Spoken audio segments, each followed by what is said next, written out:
La chaîne de fast-food Taco Bell a introduit l'intelligence artificielle dans plus de 500 endroits aux États-Unis. Le but était de réduire les erreurs et accélérer les commandes. Mais dans certains cas, l'intelligence artificielle a livré exactement le contraire, comme ce client frustré.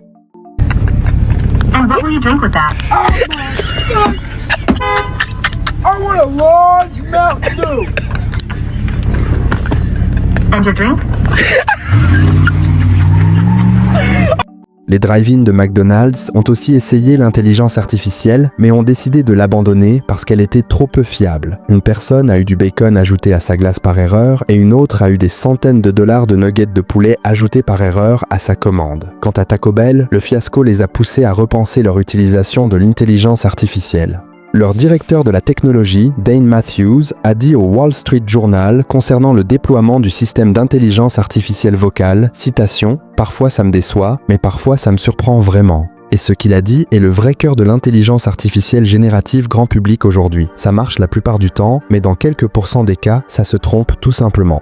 Un récent rapport du MIT a trouvé qu'après avoir interrogé 150 dirigeants d'entreprises et 350 employés, seulement 5% des projets pilotes d'intelligence artificielle intégrés extraient des millions de valeurs, tandis que la grande majorité reste coincée sans impact mesurable sur les profits et pertes. En d'autres termes, la mise en œuvre de l'intelligence artificielle échoue dans 95% des cas.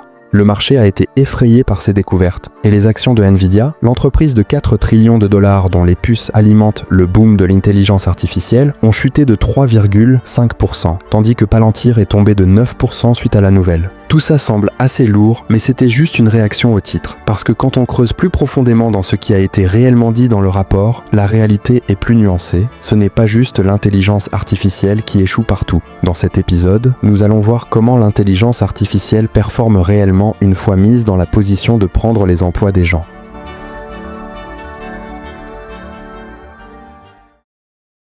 D'abord, mettons les choses au clair. L'intelligence artificielle a quelques cas d'utilisation légitime et fonctionne bien dans des zones non critiques qui ne nécessitent pas 100% de précision. Les robots, la traduction en direct et même certains créateurs de sites web prototypes comme Lovable sont quelques exemples. Mais le sentiment est clair, la plupart des gens en ligne trouvent ça énervant. Mais ça mis à part, il y a un problème fondamental avec l'intelligence artificielle générative actuelle. Tout ce qu'on appelle intelligence artificielle aujourd'hui a été construit sur les découvertes d'un article de 2017 de Google. Cet article a fourni un moyen pour l'intelligence artificielle de se concentrer sur différentes parties d'une séquence d'entrée simultanément et déterminer la pertinence de chaque mot par rapport à tous les autres mots. Cette innovation appelée réseau de neurones transformer a permis aux chercheurs, informaticiens et plus tard aux entreprises de changer le monde. Mais voilà le problème fondamental avec cette méthode de réseau de neurones transformer. Il s'avère qu'en déterminant la pertinence de chaque mot et en prédisant le mot suivant, ça invente juste des trucs. Essentiellement, ça ne sait pas ce qu'elle dit. On appelle ce problème des hallucinations et ça a des conséquences dans le monde réel.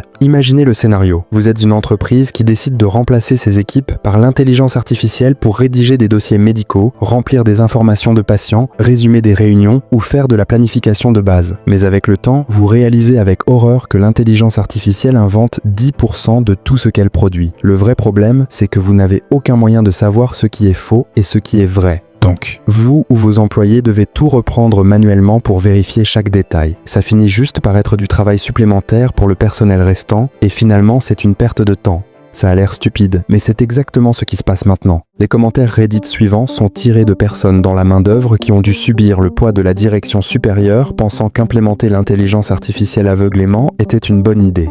Citation. Mon entreprise a payé pour un logiciel de planification à intelligence artificielle il y a quelques mois, pensant qu'il pourrait libérer l'équipe comptable pour qu'ils puissent continuer leur gel d'embauche dans ce département. Maintenant, l'équipe comptable doit faire un travail supplémentaire pour s'assurer que le programme ne gâche pas tout, sans mentionner notre équipe de production qui n'avait jamais eu à s'inquiéter des plannings et qui double ou triple vérifie tout. Ils l'abandonnent finalement pour un logiciel de planification de base. Aussi, travaillant dans un environnement médical ou clinique, nous ne faisons vraiment pas confiance aux nouveaux systèmes de tri et d'étiquetage de fichiers. Nom, date de naissance, données d'assurance doivent être parfaits. L'intelligence artificielle est moins que ça. Elle échoue à rassembler les bonnes informations démographiques et à assigner les tâches pertinentes. Un autre utilisateur déclare que l'intelligence artificielle était bonne pour prendre des notes de réunion Zoom, mais inventait 5 à 20% du contenu, même quand on lui donnait les transcriptions de la réunion. Ceux qui ont regardé le résumé généré par l'intelligence artificielle ont réalisé qu'une partie de ce qui était écrit n'avait même pas été dit. Tous ces désastres ont du sens. Les modèles de langage prédisent le mot suivant statistiquement, mais ils ne vous diront jamais quand ils ne savent pas la réponse ou s'ils ne peuvent pas comprendre quelque chose. Il y a beaucoup de telles histoires de regrets d'entreprises après s'être précipités dans des solutions d'intelligence artificielle mal cuites. Un rapport suggère que 55% des entreprises regrettent d'avoir remplacé des gens par l'intelligence artificielle. Cette banque, par exemple, qui a viré du personnel pour installer un chatbot d'intelligence artificielle qui était si mauvais qu'ils ont supplié pour que leurs anciens employés reviennent. Prenez l'exemple de Klarna. Il y a 2 ans, ils ont mis en place un gel d'embauche et ont commencé à remplacer leur personnel humain par l'intelligence artificielle. En 2024, leur nombre d'employés était tombé de 3800 à 2000, mais leurs clients préféraient parler à de vrais humains. Klarna affirmait que ces chatbots d'intelligence artificielle remplaçaient le travail de 800 employés. Pourtant, l'entreprise reconnaît une baisse de la qualité du service et de la satisfaction client, preuve que l'interaction humaine reste indispensable. Sur le remplacement des gens par l'intelligence artificielle, la publication Fortune note, citation, « Non seulement c'est à courte vue, c'est fondamentalement de mauvaises affaires. Les entreprises qui coupent des gens aujourd'hui au nom de l'intelligence artificielle seront celles qui jouent au rattrapage demain. Il n'y a aucun doute que l'intelligence artificielle est excellente pour faire plus avec moins. Elle accélère les processus, réduit le travail répétitif et rachète du temps. Mais l'intelligence artificielle toute seule ne peut pas créer la prochaine génération de produits et services. » Sur Madi Media, on essaie d'être minutieux ici. Il faut dire que tous ces échecs ne sont pas toute l'histoire. Il y a en effet des entreprises qui réussissent extrêmement bien à utiliser l'intelligence artificielle. Même si le rapport du MIT a dit que 95% des entreprises qui ont implémenté l'intelligence artificielle générative ont échoué dans cette implémentation, le même rapport déclare, citation, certaines grandes entreprises, projets pilotes et jeunes startups excellent vraiment avec l'intelligence artificielle générative. Ils veulent dire des startups dirigées par des jeunes de 19 ou 20 ans. Ils ont vu leurs revenus sauter de 0 à 20 millions en un an. C'est parce qu'ils choisissent un point de douleur, l'exécutent bien et s'associent intelligemment avec des entreprises qui utilisent leurs outils. Fin de citation. Donc, comment les entreprises adoptent l'intelligence artificielle est crucial.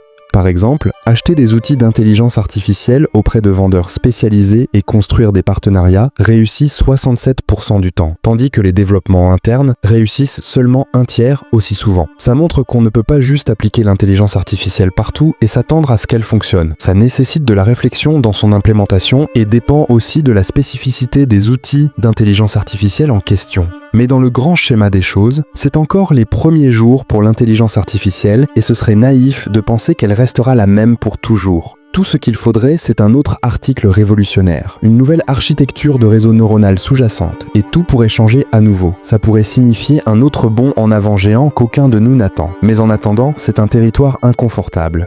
Like the steam engine which sparked the Industrial Revolution of the late 1700s, the internet is changing everything it touches. And at the cutting edge of the revolution is Wall Street.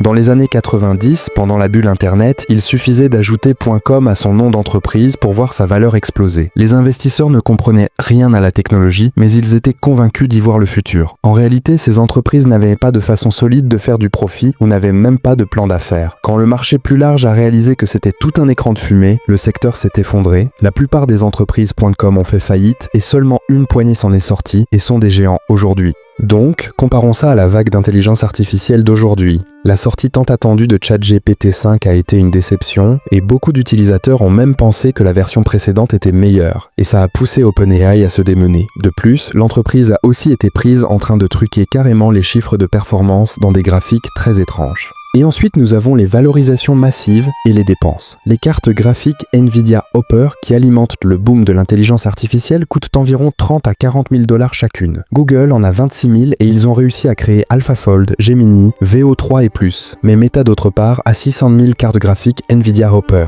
Et bien qu'ils aient le modèle de langage Llama open source, ils ne découvrent pas de nouvelles sciences comme l'AlphaFold de Google pour 23 fois le calcul. Et pour vous donner une idée de combien tout ça devient extrême, l'intelligence artificielle elle-même a causé une augmentation de 4% de l'utilisation d'électricité aux États-Unis. Morgan Stanley déclare que l'investissement dans les centres de données atteindra 3 trillions de dollars au cours des 3 prochaines années en préparation pour l'utilisation de l'intelligence artificielle. Et bien sûr, c'est fortement alimenté par la dette. La croyance est que l'intelligence artificielle va réduire les coûts de 40% et ça devrait ajouter 16 trillions à l'indice boursier américain. Mais comme nous venons de voir au début de cet épisode, selon cette étude du Massachusetts Institute of Technology, ça pourrait être très irréaliste.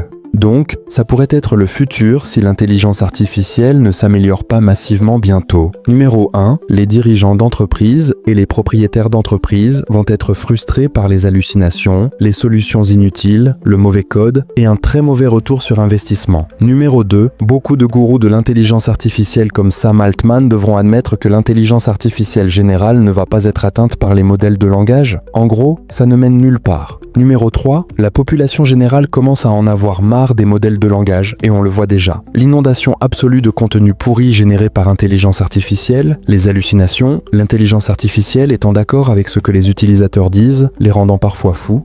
Numéro 4, en voyant ça, le capital risque se tarit finalement et les modèles de langage deviennent tout simplement trop chers à justifier, sauf s'il y a une augmentation massive d'efficacité. The cost to run OpenAI's data centers, all the pipes and guts and things that keep AI running, is about $40 billion a year. Their revenues right now are only 15 to 20 billion. Et finalement, numéro 5, après un long hiver, de nouvelles implémentations arrivent qui sont vraiment à la hauteur du battage médiatique promis par la première vague. Donc, comme la bulle.com, il y aura quelques gagnants qui s'élèveront des cendres. Mais si ou quand ça s'effondre, de là nous verrons les vraies entreprises d'intelligence artificielle qui durent la distance.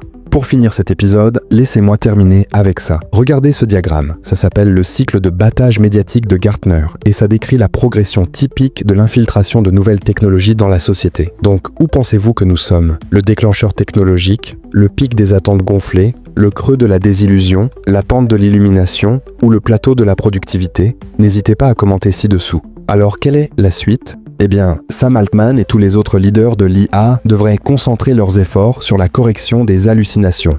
Encore une fois, une architecture de réseau neuronal différente pourrait être découverte, une qui corrige les hallucinations. Ou peut-être qu'elle pourrait juste être corrigée manuellement. Quoi qu'il en soit, ça pourrait lancer un nouveau boom. Mais ceci étant dit, c'est là que ça devient intéressant avec l'intelligence artificielle. Avec l'intelligence artificielle, personne ne connaît l'avenir. Donc, qu'est-ce que vous en pensez? Sommes-nous dans une bulle sur le point d'éclater, ou la prochaine révolution est-elle déjà à nos portes? D'ailleurs, cette incertitude ne touche pas que l'intelligence artificielle, elle frappe aussi les géants qu'on pensait intouchables. On a longtemps cru qu'Apple dominerait le marché pour toujours, mais un problème majeur que personne n'avait vu venir est en train de tout bousculer. Pour comprendre pourquoi l'empire de l'iPhone commence à vaciller face à Samsung et à l'intelligence artificielle, je vous explique tout dans cette vidéo. Merci de m'avoir écouté.